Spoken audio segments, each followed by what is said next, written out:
I have two special guests who are being currently censored by Twitter, by Elon Musk and X, and I'm never going to call it X. I'm going to call it Twitter. Here's how much I'm not calling it X. I say Malcolm Twitter now. That's right. Instead of Malcolm That's X. how much we're not saying it. Here's how much I don't respect that transition.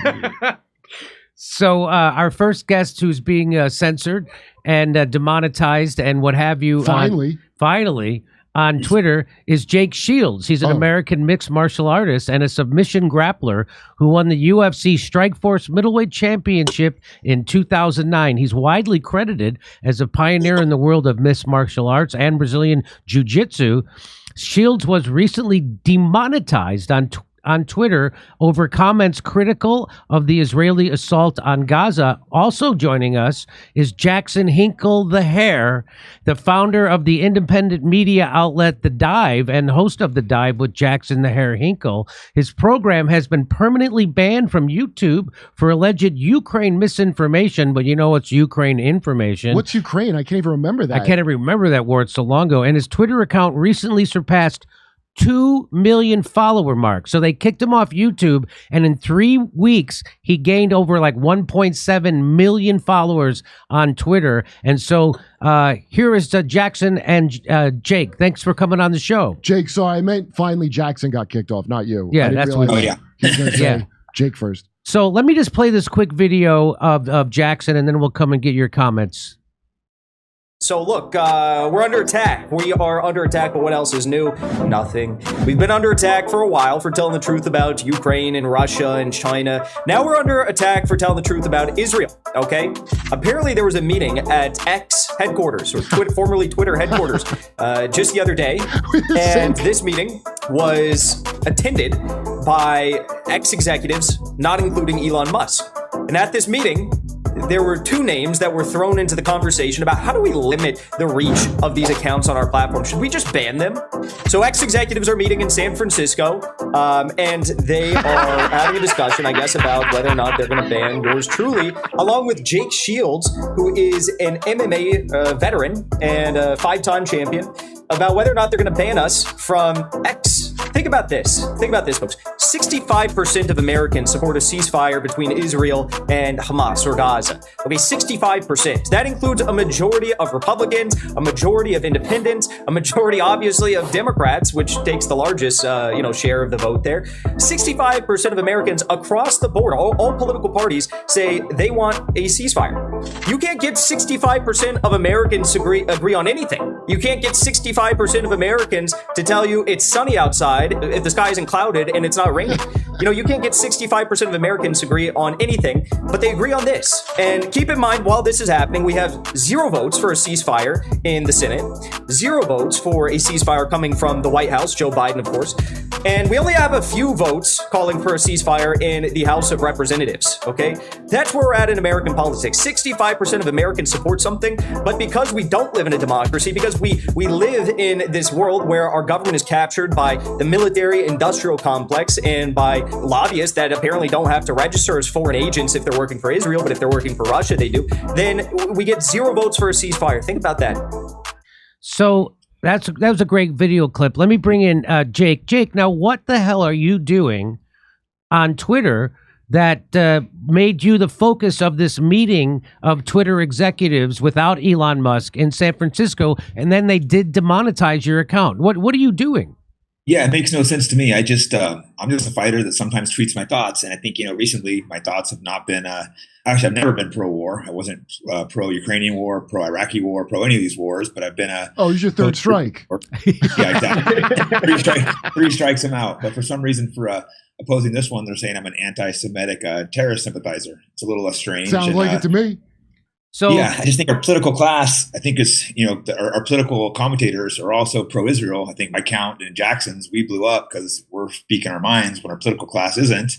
I think it really, they don't like it, especially my count is mostly, for whatever reason, I mostly have MAGA people following me. I think they really don't want the MAGA people seeing anti-Israel view. That's how you got on the list. Oh, that's so. What it, Yeah, Jake, they can't have that, man, because, they're going to need those people to send their kids to fight for Israel. And they've been telling them the Bible's stupid and and then trying to turn their kids gay. So it's inconvenient for you to just come wading in and further alienating them from our greatest ally. I think, because most of my following is like majorly pro-Israel, and I think they don't like the fact that I'm put in different perspective to them.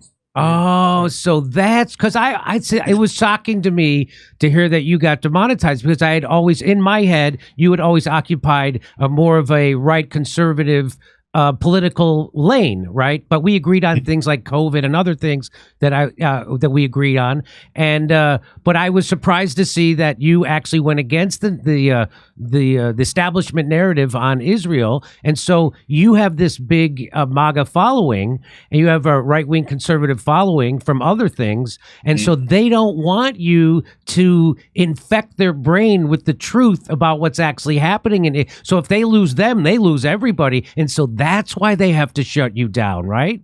That's how it feels to me. I can't say for certain because I'm not going to lie. Sometimes I can be a little controversial. So I've been suspended a few times. But every time I'm suspended, they give me exact violation. They give me the tweet I violated, and they give me a process to appeal. This time did not give me a tweet I violated or no process to appeal. They just said I've been demonetized. It said you can appeal. It didn't say how to appeal. It didn't say what to appeal. So I still haven't appealed. I'm just sitting here, create some public opinion. I mean, thankfully, I'm not, obviously I don't like money get taken away, but I'm not relying on that money to live. So, but I think they're trying to make a point, a way to silence people like, oh, you're against us. We'll take your money away. We'll take people's, I know people have lost their PayPal, Venmo. I think, that's for a while.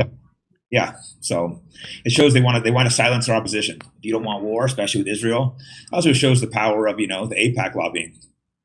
Yeah, the most. Definitely. And and if this doesn't work, they're going to Russell brand you, right? So they will go into your past and they'll find anybody you ever pinched on the ass. Andrew Cuomo is just getting past that now. Yeah. What's that? Yeah, a pro athlete hooking up with girls in the past. That would be shocking. Yeah. Now, Jackson, how did you find out that there was a meeting at Twitter about you and Jake? How did you get a hold of that information? Through Jake, actually. As the people in San Francisco who told me they weren't in the meeting, but it's someone I trust. So it's secondhand knowledge, so I can't say 100% how accurate it is, but it's someone I trust. And they said he called me because he heard my name was mentioned. I don't think he even follows that closely, but he was just kind of shocked my name was mentioned. And he called. He said mine and Jackson. It's possible there's other names, but those are the two names they mentioned to me. Now, Jackson, your Twitter account has just skyrocketed. So you're one of the leading voices talking about the Israeli-Palestinian, the genocide that's taking place right now in Gaza. And so they're coming at you. Have they demonetized you, or what have they done to you exactly? As far as I know, my account has not been demonetized like Jake says yet. But they did place 2 ghost bans on my account this week, which I didn't even know what that meant. I had to look it up. But apparently that's a way for the Twitter back-end team to limit the reach of one's account. And you can check that online for free, actually. So I went online, I was checking, and twice this week I got hit with the ghost ban. Twice it was overturned. But what seems to be very clear is, at least for myself and Jake, they're worried about the reach of our accounts. They think it's so silly. They think, I guess, they can buy us off by demonetizing us $1,000 a week. I mean, that who's going to be if you're witnessing and condemning and calling out a genocide? Who's going to be stopped by withholding a few $1,000 per month? It's insane. Unfortunately, most of the political class, I think. I'm going to say probably Kyle Kalinske. It's pretty much my budget. Kyle Kalinske and Crystal Ball. Yeah, that's probably. I don't know. I'm just making a joke. But has anybody referred to you as being anti-Semitic by sharing the truth? Thousands of people, if not hundreds of thousands. My whole comment, I'm sure Jackson's too, is calling me an anti-Semitic, calling me a Nazi, calling me a white supremacist, calling me a terror sympathizer. It's just it's nonstop all day long. You think those are real people? Because I don't. If they do polling, the 65% thing that was in that clip, most people are not that passionate. That is full court press, bots, people that are hired to do that. Because if AIPAC is the main driver of this, and that's why people get afraid, like, oh, people don't support this. Not that many people support this. This is like the same nonsense they would do for like a Disney where they crap up, I don't know, Spider-Man or something. They got to hire people to go, this was great. It gave me all the feels, how they do for Hollywood stuff. That's what this is. There's no way that many people would really be coming at you. You get some people. Yeah. But the amount you're talking about, I don't believe those are all real. Ben Shapiro slides into my DMs once in a while. Ben Shapiro's got about 20 sock puppet accounts. Would you fight Ben Shapiro, Jake, in the octagon? Well, he looks pretty tough. But no, it kind of shows you support, actually. You know, his count's way bigger than mine, but I've been like ratioing guys like Ben Shapiro and all these guys. So it shows you the support is not on their side, despite them pretending like they are. Yeah, that's a scam. When something like really wrong, and by the way, calling for a ceasefire. Look, can I do this and not get you banned, Jimmy? I'm just calling for a ceasefire long enough to get the Israeli hostages out. Yeah. How about just that? Then go back to killing all of them. Is that anti-Semitic of me? I'll bet you get banned for that. So, so Jackson, for instance, your shadow bans, so if you did hashtag Jackson Hinkle, you could get, I saw you talk about this. You had like 65,000 tweets with the hashtag Jackson Hinkle in it, and it didn't show up on the trending, right? Tell me about that. Yeah, so we did on my account, 2 different hashtag campaigns this week. The first was hashtag no oil for Israel, because the Turkish government is still supplying Azerbaijani oil to Israel, a great deal of it. And that went trending on Twitter within 19 minutes. It had 15,000 posts. And then when I got the ghost ban placed on my account, I did another hashtag Hinkle censored, and it got 65,000 posts, excluding retweets. So that's just bare tweets alone. And it didn't come up once on the trending page. So I think it's pretty clear that they're censoring my name from the trending page. And there's probably more to it than even that. I think they're, again, trying to figure out how to limit our reach and silence us even more. So being called anti-Semitic, now, there was a time when that term meant something. It is meaningless now, right? Just like when they called Bernie a sexist. And if you're going to say Trump's a sexist and Bernie's a sexist, then I guess everybody's a sexist, because that term doesn't mean anything. Wait, Arabs are Semites. Arabs are Semites. Well, that's another great point. That's a crazy thing to act like. Anti-Semitic means you hate Palestinians too, because they're Arabs. They're Semitic people. That's what the word means. Yes. How does nobody know that? That's weird. But now the word only applies to Jews. It's actually kind of funny, because now the word is apartheid. Yeah. So, and here is a great video clip of this guy, Ed Krasenstein, who we all know is a paid liar. And he is calling you an anti-Semite on your friend Haz's show.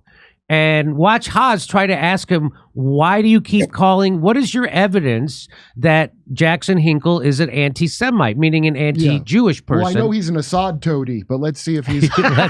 So here, watch, this is pretty remarkable. Here we go. I said his post was anti-Semitic, yes. And what makes him anti-Semitic, just to be clear? I think Jackson is an anti-Semite. I think it's quite obvious. Yeah. Nothing to, I'm actually not. So this is what he had to say. I mean, they have nothing to say. Take a listen. Didn't you call Jackson anti-Semitic? I said his post was anti-Semitic, yes. And what makes him anti-Semitic, just to be clear? I think Jackson is an anti-Semite. I think it's quite obvious. Yeah. Most Jewish people would consider him that. Just like when I say, but why? Just like when I say, if a black person accuses me of being racist, I said hold on. But before you use an example, can you tell me what? You asked me a question, you don't let me finish. Well, I'm asking why. Can you just answer why? Why do you think he's anti-Semitic? Why is he anti-Semitic? Because the things he says are extremely anti-Jewish. Hold on, you just rephrased the word anti-Semitism and said it's okay, but why? You can't just use a new word for the thing I'm asking you why you're accusing him of. Can you tell me why he's anti-Semitic? He is. As a Jewish person, I believe he is against Jews. Okay? Just says, okay. What if I say as an Arab or as a Muslim person, I think you're Islamophobic? Would that be a valid argument? I would say I'm absolutely not. Well, I would say you are because you are. Okay, because that's literally the tautological. You're welcome to have that opinion. Just to be clear, one last thing. So we've established that you accuse people of anti-Semitism just because they're anti-Semitic, meaning there is no deeper reason for why this is. It's just because you say so, and that's the end of it. Just to be clear, Jackson is anti-Semitic. Somebody. Do you have a reason though? Can I just speak for a minute? Just like Solomon. Yeah, but you have to have a reason. I think you should have a reason. So it goes on and on and on. I have a follow-up question. What is a woman? Yeah, that was hard to listen to. So that's it. He just says you're anti-Semitic because I say he's anti-Semitic. So he doesn't give you a reason why. He knows exactly the question Haas is asking him, and he doesn't want to answer that question because he can't point to anything you actually said or did or a tweet that you made that is actually anti-Semitic. He actually did. It's not a good answer, but to the best of his ability, he did it. He goes, I would think most Jewish people would say that. So that's his reason.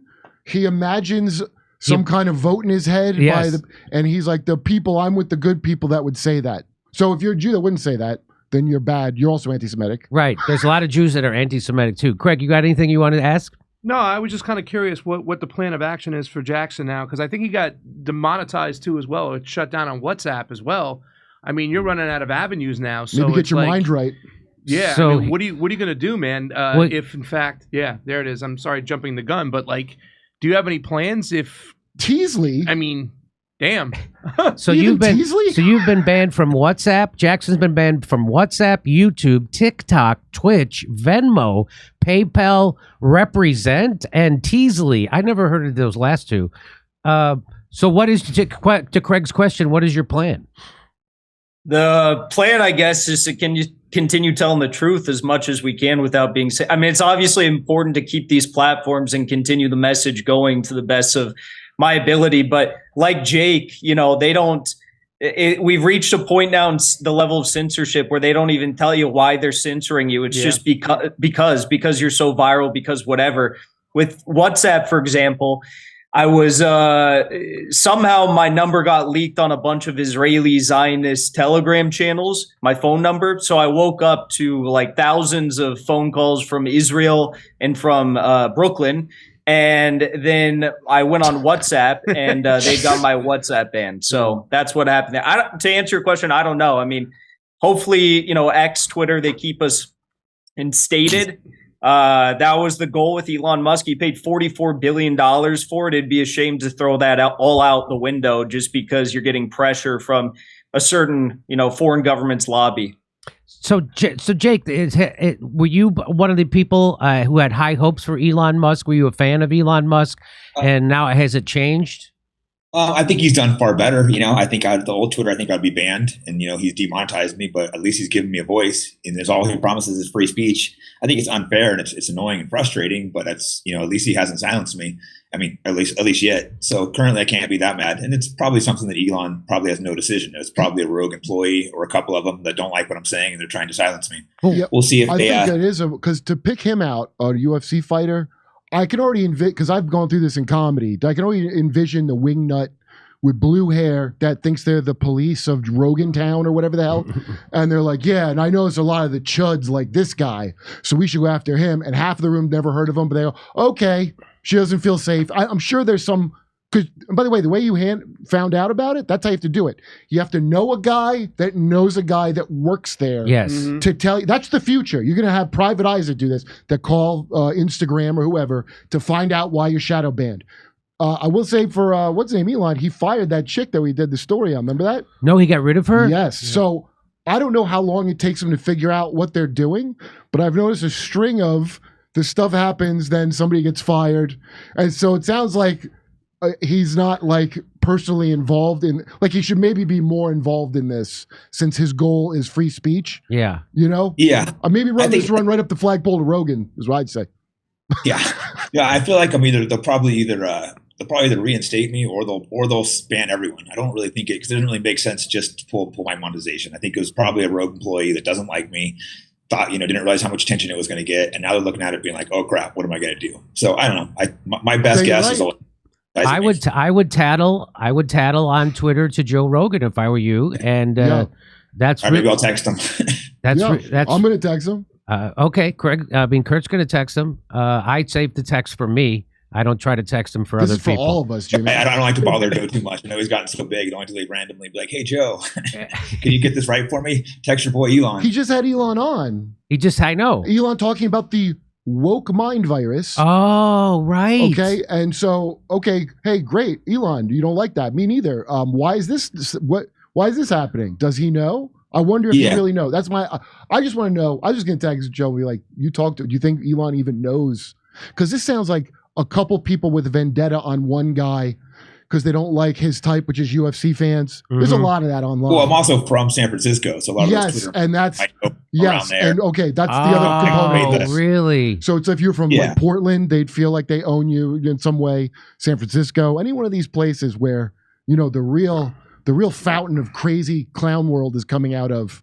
That's where they drill for more clown world oil. Now, for years, that used to be code for "I'm gay." I'm from San Francisco. I don't think that's the case anymore. No. Is that Jake? That's conservative. There's still a lot of gay people there, but it's mostly just crackheads now.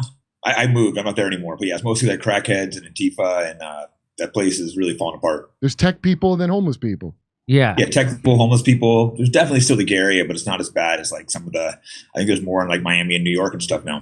Got too New York dirty. is pretty bad now. I can't believe it. Imagine what we could have done with San Francisco and New York and all those places with the $100 and some billion we sent to Ukraine. Mm-hmm. That just went right into. We could blow it up and rebuild it and blow it up again and build it. That's right. Exactly. Blow it up and build it again. And build it again. We could take a dump on every street corner and then clean those dumps up and take 3 more dumps. I got great plans if you guys want to vote for me. I would vote for you. Might have to get to politics if things keep going the way they are.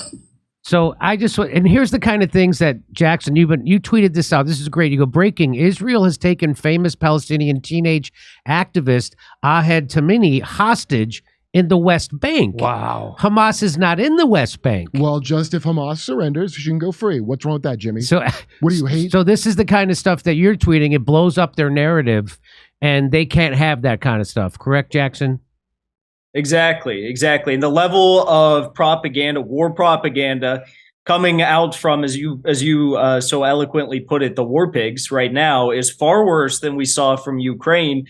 I mean, they're putting out AI stuff. They're putting out just edited, faked audio clippings that purport to show Hamas talking about certain things. And it's all still regurgitated on CNN, Piers Morgan, Ben Shapiro, Jordan Peterson. They're all saying it, like not even questioning it. It's really sad, but their audiences are turning on them and people are waking up. Jackson, remember last time I saw you in person, we went and saw Jordan Peterson, and since then Jordan Peterson has now wearing suits of 2 different colors that he sewed together himself. He's the modern day Joseph. He's got a Technicolor dream coat for Ben Shapiro.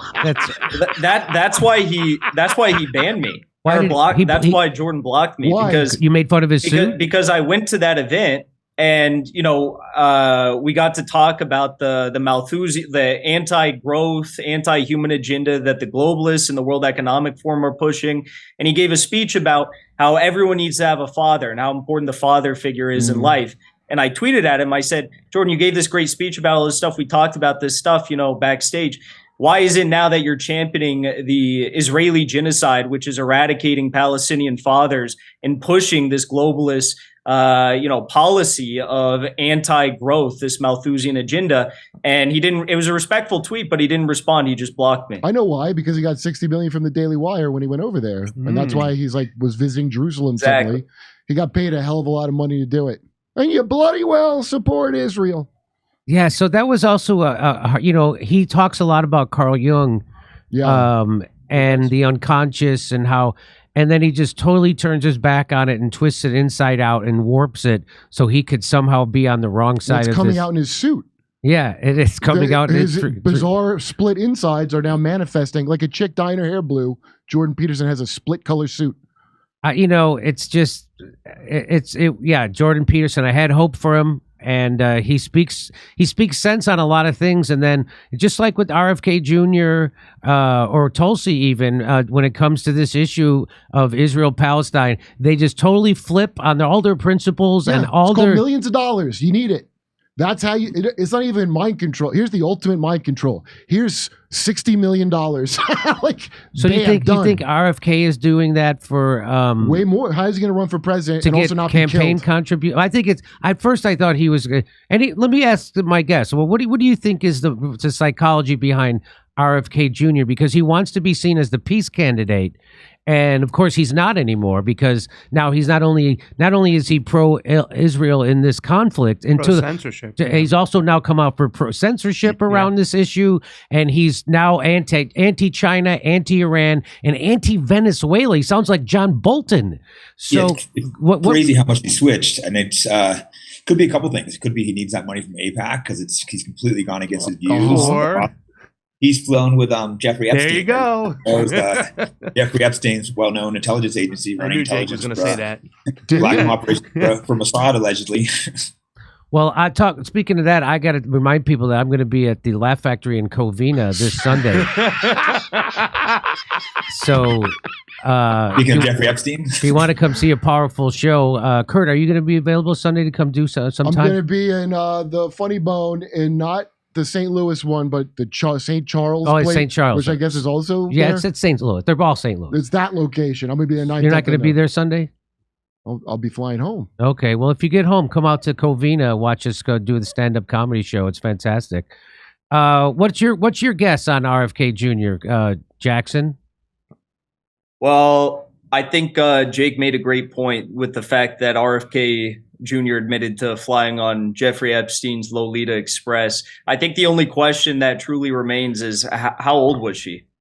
Jim Henson just got a foot rub and he was on it. Oof. Jim Henson just got a massage. Just like Bill Clinton. Just like Bill Clinton. They all just got massages. Oof. Did he really fly on the Epstein? Come on. Yep, he admitted to it. It was well public. You can look it up. He admitted to it himself. But that's right when he switched his stance on. That's when he went hardcore. That came out, and then went hardcore in Israel like the next day. That's when how recently did it come out? I didn't hear about it. Really? I just saw. Maybe it's been out for a while, but I just saw it like last week or something. Maybe more recently. But I heard the story I heard was that they were going to some charity event and RFK actually brought his kids with him on the plane. That's what I thought. He takes Epstein's plane. I mean, I imagine they have some other contacts for flying around on the dude's plane. Obviously, I don't know. Can I borrow your plane? I'll just say that all these guys, all they do is lie. They lie for war. And RFK Jr., as you just put it, doesn't sound any different than John Bolton. Mm-hmm. They lie for war. And if they're willing to lie for a genocide that just slaughtered 10,000 people, I don't think it would be all that surprising that they would lie to cover their butts about flying alone, potentially, who knows, on Jeffrey Epstein's plane. It's like Bill Gates, he infamously lied about how many times he went on Jeffrey Epstein's plane. Well, he's Bill dead Clinton, now. It doesn't matter. Bill Clinton, same thing. He lied about how many times. So these guys are bona fide liars, and I don't trust a word they say, even though RFK Jr. has been good on some issues. It's just you can't trust what they say. Yeah, I mean, Epstein didn't loan me his plane. Any of you guys who's loaned you your plane? It's blackmail. I mean, it's like The Godfather. The senator goes, "You people come here with your greasy hair," and the next thing you know, he's got a dead hooker in his bed, and he's like, "I love the Corleone family is the greatest family." They all sound like that. That's like Bernie. Oh, why is Bernie suddenly a biggest suck up in the world? Seems like some kind of blackmail to me every single time. Senator, you can have my answer now. My offer to you is nothing, and I'd appreciate it if you put up the gambling fee. Well, I just watched that movie yesterday. It's unbelievable. It shows you how things work. That is how things work. Yeah, and that's how they control people. So you think RFK Jr. is being blackmailed, and that's why he's so... All of them. I think all of them are. Listen, what did Jeffrey Epstein give his life for? To get enough blackmail on every politician to save the tiny Israel, And you're spitting on his sacrifice by posting Jackson Hinkle things online. So not that any of us here is a Nostradamus. Let me ask my two guests, what is your prediction of how this is going to play out? Do you think the United States will eventually stop funding this genocide? And what do you think? I think they're going to keep funding it. I think they're pretty all in. There's been no one's calling ceasefire. No one's talking about cutting money. The first thing they did, the Congress, they rushed in and gave money to Israel. I mean, the Republican Congress, pretty much every Republican agrees they want strong borders. They didn't go and meet for strong borders. They went and did an emergency meeting for money for Israel. So it's clear where their loyalties lie. So it's very unfortunate, but I don't think it's going to go good for Gaza. I think they're going to keep getting pounded for months. I think tens of thousands more are going to die. I think the ultimate goal is to push them all out of there. And unfortunately, they'll probably get pushed. They'll either take part of their land or they'll take it all, and they'll get sent to either Egypt or America or Europe. I think it's a sad situation, and it's disgusting that we're sitting by as Americans allowing this. This is also going to create hate around the world for Americans. That there's no reason that Christians and Muslims hate each other and they hate America, but they're pushing it again. Well, why don't you, if you care so much, let them stay at your house? Okay, go ahead. I think, well, we said on this show that, back at the start of the Ukraine war, that war was going to only go in one way, however Russia wanted it to go. And we were all proven right about that. Now, when it comes to this, there's only two ways that it can end. It's not going to end with Hamas being eradicated, as Netanyahu puts it. It's either going to end with Hamas being able to properly defend whatever positions they have, the tunnels they have, and prevent a full-out Israeli onslaught of all their military positions, or, which, by the way, they seem to be doing a pretty good job of as of right now. They've taken out 61 Israeli tanks, hundreds of Israeli soldiers. Not that I would applaud or ever condone violence on this show, but it just goes to show that they're lying about the stats of this war. And if it doesn't end up like that, if Hamas does end up getting slaughtered in the heart of Gaza City, I would be very surprised if Hezbollah didn't rush in with their 100,000 plus men and missiles and start a broader war that will bring about the end of this Israeli military as we know it. I think those are the only two ways this ends. Do you think Iran will be dragged into this? I think they will. Yeah, I think if Hezbollah joins in, it's possible. It's much more possible. I think that's what a lot of really naive and ignorant and dangerous people in the White House want. But we'll see. Well, hasn't like people like is it the U.S. government's official position, as the State Department said? I know Lindsey Graham has said. But is it do you know, maybe you know or maybe you don't, that the official position is if Iran or an Iran proxy kills an American soldier that we're sending now to the region, that we're going to look at that as an act out from Iran, and then we're going to use that to attack Iran, because they've been wanting to attack Iran since 9/11. Yeah, I know they say if Iran gets involved, that America will attack Iran. I don't know what the exact, line we've staged for that, but we're definitely pretty much every politician on all sides has stated that. I mean, it's pretty sad to see. Yeah.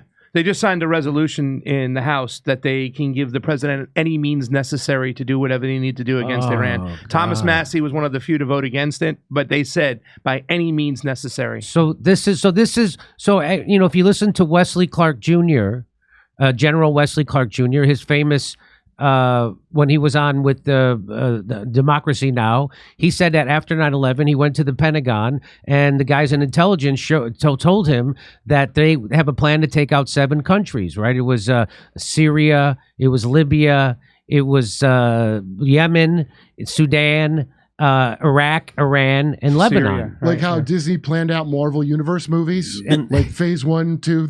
And the last 2 countries that they have to go into are Lebanon and Iran, and they could use this as a way. So, and it's also very suspicious that it took, they didn't have a response to Hamas for hours and hours. A bunch of guys in flip-flops, Adidas jerseys, and hang gliders were able to... They were pressing the West Bank. They were busy protecting the settlers in the West Bank. Yeah. And doing just what's in the picture. Yeah, I've been to Israel too. Israel is tiny and there's military everywhere. There's no way that would have made sense for, what do they say, 6-7 hours to military respond? That's just... well, what if they're not that good at it? Plus, the border is one of the most secure borders in the world. That was left wide open. Egypt had given them intelligence, I believe, the week before that they were planning an attack. It seems... also, Netanyahu was extremely unpopular at the time. There was a lot of civil distress in Israel. Then we get a huge attack. Who benefits? Netanyahu and Israel trying to take the land. So to me, it seems like a setup. It smells like Mr. Security would do that. It smells like a setup to me. Netanyahu was on his way out. 40 weeks straight of protests against his government, and then all of a sudden he gets his own 9/11, and so the country has to rally around him. That's what it looks like to me. Jackson, any last words before we say goodbye? I say you brought up the Iran point, and I think if there was ever further justification for the psychopaths in the White House who want war against Iran, as we all know, Iran just joined BRICS. Russia and China are leading that up. And I I believe in April of this year, I could be wrong about the stat, but in April of this year, Iran was like the 4th or 5th largest oil producing nation in the world. So, you know, they understand what they're doing. They understand where they're targeting, and that the dollar is under threat, and that a lot of people are not happy with this unipolar system, and that's what they're trying to implode. Okay. All right. Jake Shields, Jackson the Hair Hinkle. Good luck staying uncensored and monetized on Elon Musk's Twitter. And if I were you, I would immediately tattle to Joe Rogan. Yeah. Hey, Jimmy, can we just make sure, hey, Jake and Jackson, you guys are not feeling depressed in any way, shape, or form, right? You're not suicidal, right? Not suicidal. You're not suicidal, right? I never kill myself. And I don't do drugs anymore. Can I just pitch you this, Jackson? You tell me if my prediction is wrong. For the very end of the Ukraine war, it's going to end with Zelensky behind a desk, big pile of cocaine. The guys are all coming in. Comes out the door. He says, "Say hello to my little friend." Then Sean Penn comes out and tells him a long story. I think that's a pretty good ending. Yeah. I think that's a pretty good ending. Yeah. I was a writer, dude. I won awards. Well, now even NBC is now admitting that the Ukraine war is unwinnable and that they better find a peace deal and an exit strategy. And exactly what we said. You're right, Jackson. What we've been saying since the day one of this war is going to end exactly how Russia wants it. And Russia's going to have their direct access to the sea, and they're going to have the Donbass. And that's exactly how this is ending. And what we had to do was spend $200 billion first and get 200,000 Ukrainians smashed for that. All right. I really appreciate you both making time. Jake Shields, Jackson Hinkle. Hey, we're doing stand-up comedy in Covina, California, Burbank, California, the day after Thanksgiving, Oxnard, California, Venice, California, Palmdale, California. Lots of places in the Southland. Omaha, Nebraska. We're going to be in Omaha. We're going to be in Des Moines, Milwaukee, Lansing, Bend, Oregon, Portland, Oregon, and Seattle, Washington. Plus, we're going to be in Boston, the Wilbur Theater in Boston. See you there.